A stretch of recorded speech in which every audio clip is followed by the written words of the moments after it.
এ পর্যায়ে বক্তব্য রাখার জন্য আহ্বান জানাচ্ছি আমাদের প্রিয় নেতা জনাব হাবিবুন নবী আশিকুর রহমানের সুযোগ্য সন্তান, বাংলাদেশ আওয়ামী লীগ কেন্দ্রীয় উপকমিটির সাবেক সহ সম্পাদক এবং বিশিষ্ট মিডিয়া ব্যক্তিত্ব। আপনারা জানেন আমি কিছুদিন আগে একটা টক শো দেখেছিলাম, মনে হয় মাস তিনেক হবে। বিরোধী দলীয় চিফ হুইপ জয়নাল আবেদিন ফারুক এবং রাশেক ভাই আমাদের ওই টক শোতে ছিলেন। তার যুক্তিতর্কের মাধ্যমে জয়নাল আবেদিন ফারুকও নাস্তানাবুদ হয়ে গেছিলেন। আমরা আশা করব আমাদের প্রিয় নেতা আগামী দিনে জাতীয় নেতাতে রূপান্তরিত হবেন। এ পর্যায়ে বক্তব্য রাখার জন্য আহ্বান জানাচ্ছি আমাদের প্রিয় নেতা জনাব রাশেক রহমান।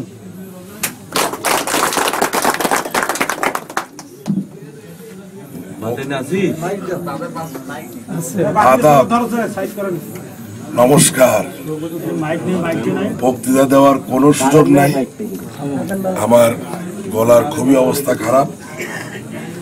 আসলে আমি যেই কথাগুলো বলতে চাই সেগুলা টগর ভাইও বলছেন, সাহেব সরকার ভাইও বলছেন। তো বিএম কলেজের দোতলা না, ওইটা শুধু না, বিএম কলেজের দোতলা ছাড়াও আর যা পাকা রাস্তাঘাট যাই কিছু হয়েছে, বিদ্যুৎ হয়েছে, মানে এগুলা আমার ধারণা, ভুল হইলে ঠিক করে দিয়া আশিকুর রহমান এমপি সাহেব ছাড়া কেউ তো করে না। আলম ফকির ছিল, তো তাকে তো আমরা পাই নাই।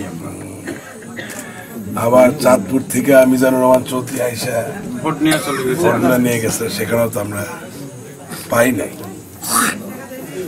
তারপরে শাহ আলম সাহেব বিড়ির ফ্যাক্টরি ছিল, হারা গাছ থেকে আসছিল, সেও কিছু ভোট টোট পাইছিল কিন্তু জিততে পারে নাই, সেও যে গেছে আসে নাই। আবার হোসেন মোহাম্মদের সাথে এখানকার এমপি ছিল, কিন্তু কোথাও যে একটা ইট ফেলছে এটা খোদার ফজলে বা ভগবানের কৃপা এসে দেখাইতে পারবে না। এখন শুধু যদি দুই হাতে দুইটা ইট নিয়ে আইসা এখানে ফেলে তাইলে হইতে পারে যে এসব গাড়ির থেকে নামলো, হাতে দুইটা ইট নিয়ে নামলো, রাখলাম, এছাড়া সুযোগ আসলে নাই। তো আমি খুব বেশি কথা বলতে চাই না। প্রথমত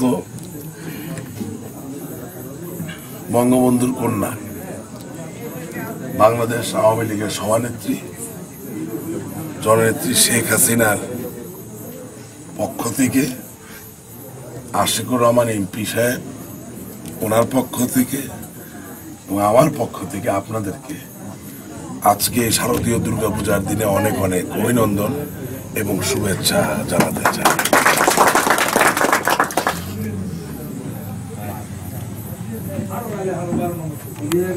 আপনার এই যে এখানে আসলাম, এখন বিদ্যুৎ নাই, এটাও একটা সমস্যা হয়ে গেছে।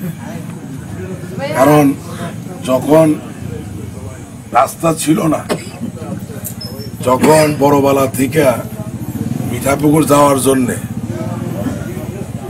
একটা ব্যাগের মধ্যে আরো নতুন কিছু কাপড় চোপড় নিয়ে রওনা দেওয়া লাগবে।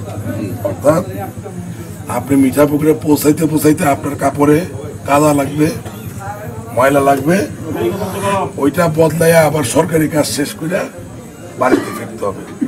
দিনে গেলে ওই দিন ফিরে আসার সম্ভাবনা নাই। দ্বীপের মতো ছিল কি, ঠিক না? তা যখন রাস্তা ছিল না তখন কোনো অসুবিধা ছিল না, আর যখন কোনো বিদ্যুৎ ছিল না তখনও কোনো অসুবিধা ছিল না। কারণ তৈরি করারও কিছু নাই, হারাইবারও কিছু নাই, যাওয়ারও কিছু নাই। এখন বিদ্যুৎ হয়ে বিপদ হয়ে গেছে, বিদ্যুৎ চলে গেলে কষ্ট লাগে, অসুবিধা হয়। এই যে দেখেন, আগে আমরা ব্যাটারি দিয়ে মাইক চালাইতাম, এখন আমরা বিদ্যুৎ দিয়ে চালাই, কিন্তু বিদ্যুৎ নাই, মাইক নাই। মাঝখান দিয়ে আমি আপনাদের ছোট ভাই, আপনাদের ভাই, হ্যাঁ, সন্তানের মতো আমার জান যায়, কারণ মাইক ছাড়া কথা বলতে আমার কষ্ট হইতেছে। তাও কথা তো কিছু বলতেই হবে। দেখেন, পৃথিবীর প্রতিটা ধর্ম খুব মহৎ, খুবই মহৎ। কেন? মুসা আলাইহিস সালাম যখন সিনাই পর্বতে গেল, এটারে বলে 10 কমান্ডমেন্টস, আসমানি কিতাব, যার নাম হইল তওরাত, ইংরেজিতে বলে তওরা। তো সে নিয়ে আসলো, আয়েশা বলল যে আল্লাহ তাআলা 10টা অনুশাসন দিছে। কি 10টা অনুশাসন? সব বলবো না, কয়েকটা বলবো। Thou shall not lie, অর্থাৎ তোমরা মিথ্যা বলবা না। Thou shall not commit murder, তোমরা হত্যা করবা না। Thou shall not covet thou neighbor's property, অর্থাৎ তোমরা তোমার প্রতিবেশীর সম্পদের দিকে চোখ দিবা না, নজর দিবা না। হাজারো বছর আগে বলছে। আবার হিন্দু ধর্মে মিথ্যা বলবা না,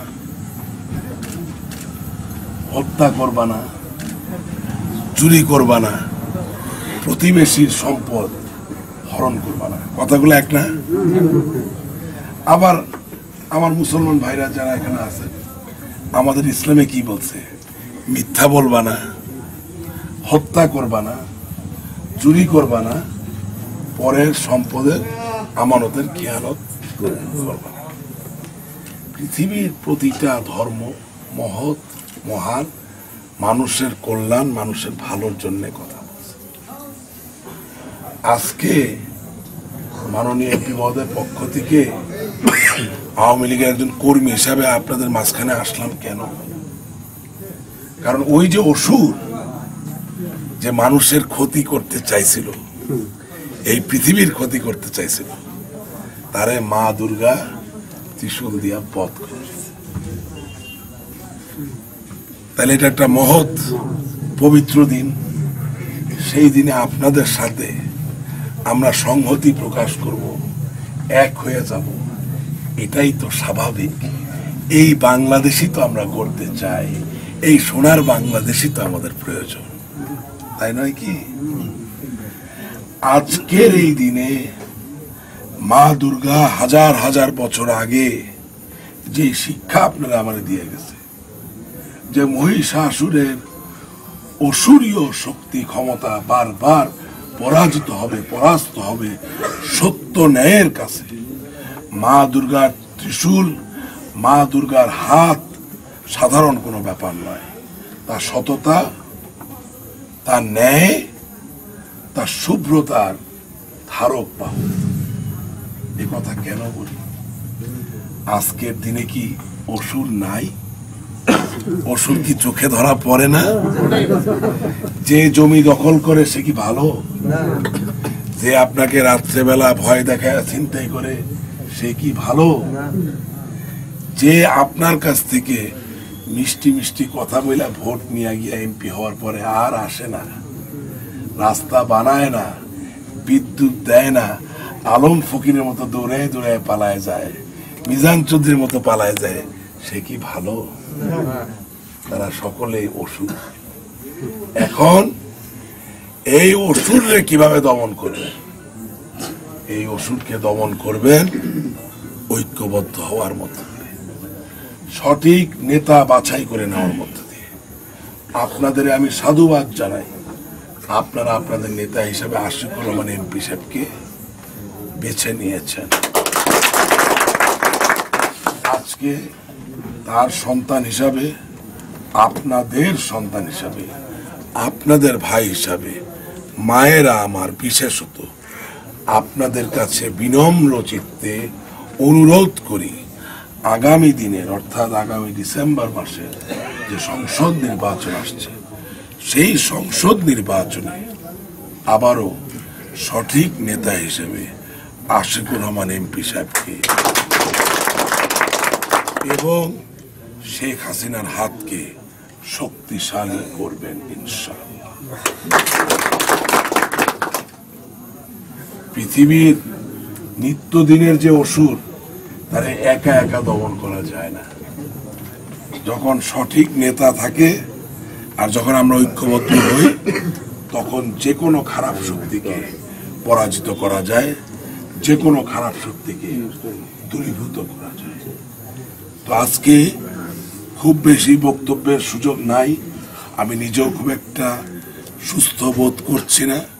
তারপরেও আপনাদের ভালোবাসা, আপনাদের উৎসাহ, আপনার উদ্দীপনা দেখলে শরীর যতই আক্রান্ত থাকুক ভেতর থেকে একটা শক্তি বেরিয়ে আসে।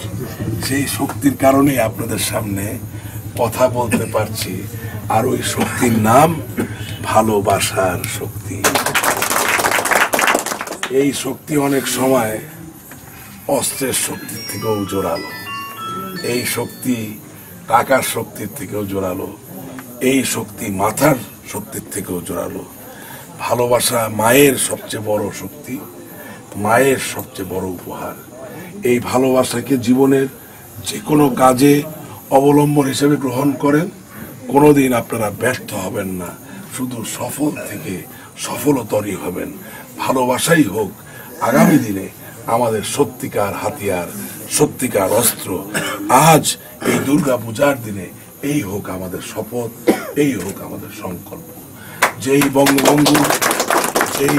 বঙ্গবন্ধু শেখ মুজিবুর রহমান তার হৃদয়ের প্রতিটি কোণায় কোণায় ছড়িয়ে থাকা বাঙালির জন্য ভালোবাসা দিয়ে আপনারে আমারে স্বাধীন দেশ দিয়ে গেছেন, সেই বঙ্গবন্ধুর অসম্ভব ভালোবাসার কন্যা শেখ হাসিনা, যে বাংলার দুঃখী দরিদ্র মানুষকে ভালোবাসে তাকে, এবং তার অনুসারী হাবিবুর নবী আশিকুর রহমান এমপি সাহেব, যিনি মিঠাপুকুরের 1 নম্বর ঘোড়াগাছ থেকে বড়বালা তো বটেই 17 নম্বর ইমাদপুর পর্যন্ত এই 6.5 লক্ষ মানুষের প্রত্যেকটি মানুষকে ভালোবাসেন, তাদের আমরা একইভাবে যদি ভালোবাসতে পারি, ইনশাআল্লাহ আমাদের সামনে এগিয়ে যাওয়া কেউ দাবিয়ে রাখতে পারবে না।